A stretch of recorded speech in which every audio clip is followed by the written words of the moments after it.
Bonjour à tous, c'est Alex de Giro News. Aujourd'hui on se retrouve pour une vidéo consacrée à la M365, la trottinette Xiaomi. Parce que vous avez peut-être vu passer ça si vous suivez le Telegram de la communauté. Il y a un nouveau firmware modifié qui est disponible. C'est la bêta 1 d'un firmware qui s'appelle DYOC pour Do Your Own Custom Firmware. Voilà, qui se présente comme une alternative au CFWW dont je vous parlais dans la précédente vidéo M365.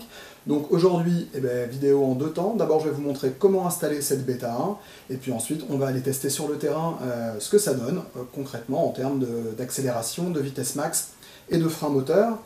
Avant de commencer, deux avertissements. Le premier de routine pour toutes les vidéos de ce type.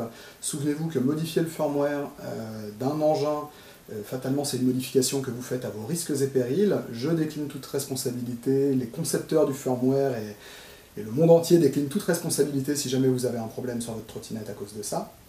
Premier point, donc ne vous lancez dans ce genre de manip que si vous êtes sûr de votre coup. Si vous avez un doute, restez sur les firmwares d'origine, ils font très bien le boulot. Et le deuxième avertissement, c'est que ces modifications sont plutôt conseillées aux trottinettes qui disposent de deux fusibles Z au niveau du BMS.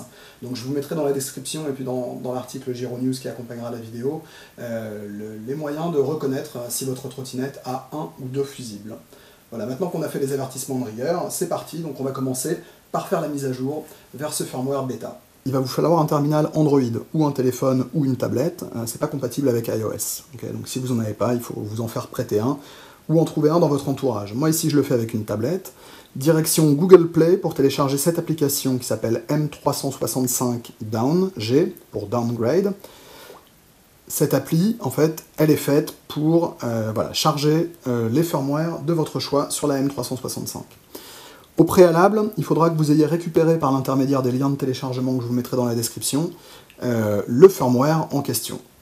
Une fois qu'il est chargé sur votre appareil, vous pouvez le localiser là avec Open Bin, vous allez dans le répertoire où vous l'avez mis, et vous le sélectionnez. Okay, là, il est sélectionné. Maintenant, je vais allumer ma trottinette, et me connecter en Bluetooth à partir de l'application. Okay, donc là, on voit que je suis connecté. Pour vérifier, je fais le check version. On voit ici que le firmware ici indiqué, c'est le 1.38. C'est le dernier firmware officiel que j'ai mis à jour avec l'application Mi Home. Maintenant, j'ai ouvert mon firmware alternatif. Je vais flasher. Donc, c'est un peu comme le CFWW de la précédente vidéo. Le firmware, ça fait quelques dizaines de kilooctets. Donc, en fait, il y a un transfert qui se fait en Bluetooth, et puis le contrôleur de la trottinette se met à jour vers le nouveau firmware. Il faut attendre quelques dizaines de secondes, disons peut-être une minute au max, et après, le firmware est chargé directement. Une fois que ce sera fini, je vais faire check version à nouveau et on verra que la trottinette sera repassée en 1.3.4, puisqu'en fait c'est sur ce firmware, l'avant-dernier officiel, qu'a été construit le firmware modifié. Voilà, donc là on voit le déroulé, 92, 95, 99 et 100%. On voit que c'est bon, on est bien en 1.34, donc le changement a été fait. Si jamais je veux revenir en arrière, pas de panique, il suffit de prendre l'application Mi Home, et automatiquement, elle va me proposer une mise à jour vers le dernier firmware. C'est même d'ailleurs un peu agaçant à l'usage. Ok, maintenant qu'on a chargé le firmware, donc cette bêta 1, on va aller l'essayer. Ok, donc maintenant l'idée, c'est de voir concrètement ce que donne ce firmware. Donc j'ai chargé, j'ai mis, c'est ma montre GPS en fait que j'utilise pour courir. Il y a deux champs, il y a la vitesse instantanée et la vitesse max. Ça permettra de voir un peu ce que ça donne en pointe.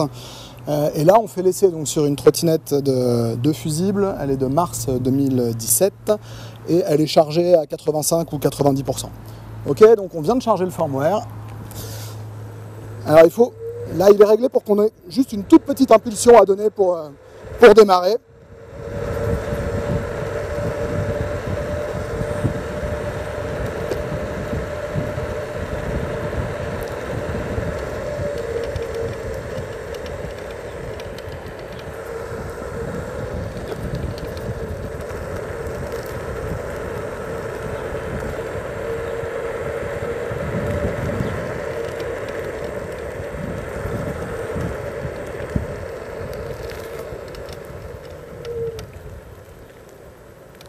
Ok, alors après ce premier petit tour, j'en ai déjà fait un peu avant, hein, mais Ce qu'on peut dire, c'est que très clairement, elle est plus nerveuse qu'avec le firmware 1.38 ou avec le 1.34 officiel.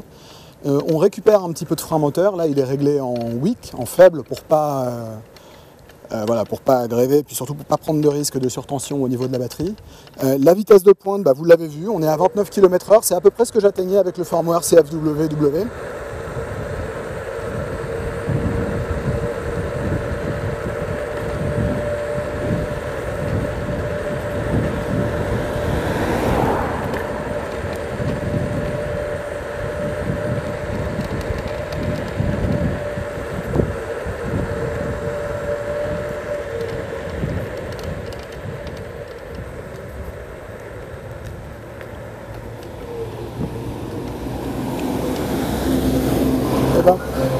Voilà à peu près ce que ça donne. Donc vous voyez, le comportement est quand même légèrement plus